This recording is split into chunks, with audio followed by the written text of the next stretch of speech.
Hey there, welcome. Thank you for joining me.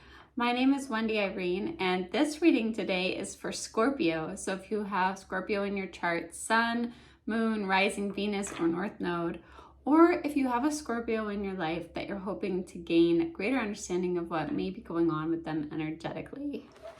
So these readings are meant to be timeless, which means that I trust in the divine timing that when you come across them is when there's a message in them for you. And all I ask is that you do your best to open up your heart space and really be willing to listen to your own intuition above everything else, because your intuition is your greatest guide and teacher. And my greatest hope is just to help you connect with your intuition and hear it a little bit louder. Okay, take a big deep breath. Loud exhale out. And then that really helps clear your energy here.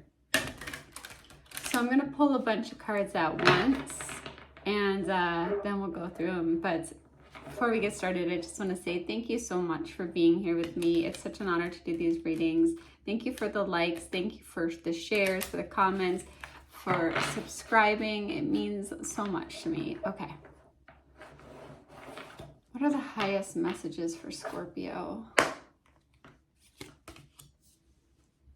Ooh, the first card out is the Queen of Swords.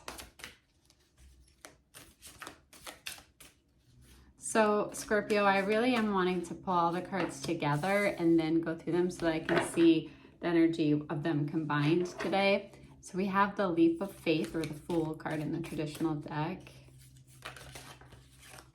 And we have the Five of Ariel, which is the Five of Pentacles.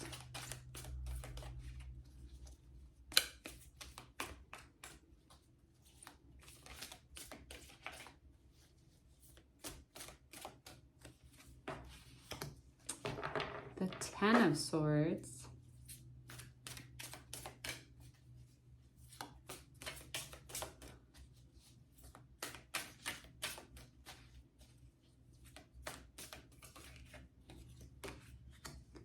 The Nine of Swords. Wow, we got a lot of air energy here, Scorpio. There might be a lot going on with your thoughts currently. The Ten of Wands. Ooh, okay. What's one more card for our Scorpio friends? What's one more card? A high message. The Empress, ending on the Empress. Okay, that's a beautiful energy. Okay, so at the top of your reading here is the Queen of Swords. Queen of Swords is really good about cutting out everything that doesn't make sense. She's very logical. Lots of times this energy is really focusing on work as opposed to love, or really focusing on your own plans as opposed to relationships at the moment. So this card is a card that shows you that you have a lot of experience. You've been through a lot. You have this brilliance to you, this humor to you. One of my favorite things about the energy of the Queen of Swords is the humor. So seeing what's funny, noticing what's funny, what you can laugh about in every situation, no matter how heavy it is or how much change it is. What is it that you can laugh about? But you have a brand new beginning here. You have the Zero card. You have the Leap of Faith. This is associated with Archangel Metatron. It's a card of really believing in yourself and listening to your heart. And in that sense, I feel like Scorpio, the messages, and this comes up over and over, is really what brings you joy. Do what gives you joy. Like, what's the point of a new beginning if you're not going to follow your heart and do what gives you joy, right? So I feel like in this new time period that you're entering, really recognizing what makes you happy, what brings you joy, what makes your life feel light. How can you play? How can you have fun? How can you be a beginner at something? Like, if it's something new and exciting for you that you can learn, that makes you a beginner, that makes you happy, that kind of brings that childlike innocence up and that curiosity. The Five of Pentacles is sometimes comes up when we're feeling alone. Sometimes we're feeling like, you can feel alone in relationships sometimes too. So the Five of Pentacles is here to say, like, you are not ever alone. You are surrounded by loving energy all the time. It's just a matter of really connecting with it. For me, it's about getting quiet and just allowing it in. You have these loving energies around you. You can always ask for guidance. Ask God, ask your higher self. Know that you always have help nearby, and really being careful of negative thoughts here, because the Queen of Swords is here. One of the things that she's great at cutting out is the negative thoughts, right? Because think of negative thoughts like prayers for what you don't want. Not that like you're supposed to think positive all the time, but being aware when you're not, being aware of when you have thoughts that are not healthy, like you can bring yourself back to, life is always happening for me. Like what is meant for me will not pass me by. The greatest good is always happening for me. You know, God has you in the palm of his hand. Like bring your thoughts back when you catch yourself doing that. The Ten of Michael makes sense, the Ten of Swords, that there's an ending to a situation that's finally ending, because you wouldn't have this new beginning, this taking a leap of faith and listening to your heart without the ending of an old time period or situation or chapter in your life. So, or situation. So basically some situation that I feel like was very heavy on you with the Ten of Wands here, just like felt like you were, I envision the Ten of Wands like carrying too much. You're carrying too many things that's too heavy. Too much worry, too many, and with all the air energy, too many thoughts that aren't helping. So the Ten of Michael is here to say there's new opportunities for happiness.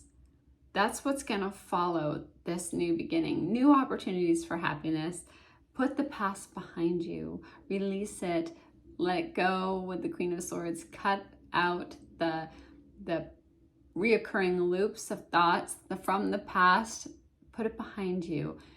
Choose to be in the now. Choose to see the humor in the now. Choose to see what brings you joy right now. Basically, with the Nine of Swords, your worry isn't necessary, okay? So it's about focusing on your desired outcome. Why do you want this outcome?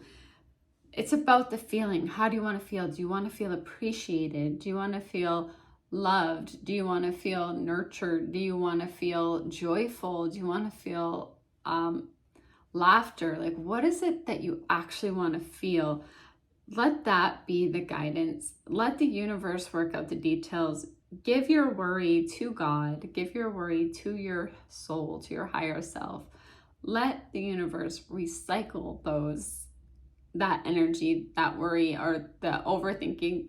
Let the universe recycle it into something much better.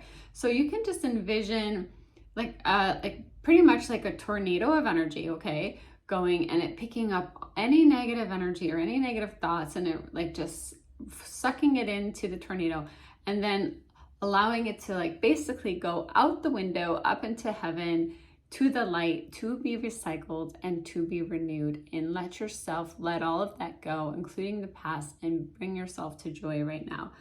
And you can always ask for help again and again to lighten your load. If you're working too many hours or you're trying too hard to please others, it's really about bringing yourself back to self, bringing yourself back to joy, being that beginner. Let yourself be that beginner in a new path.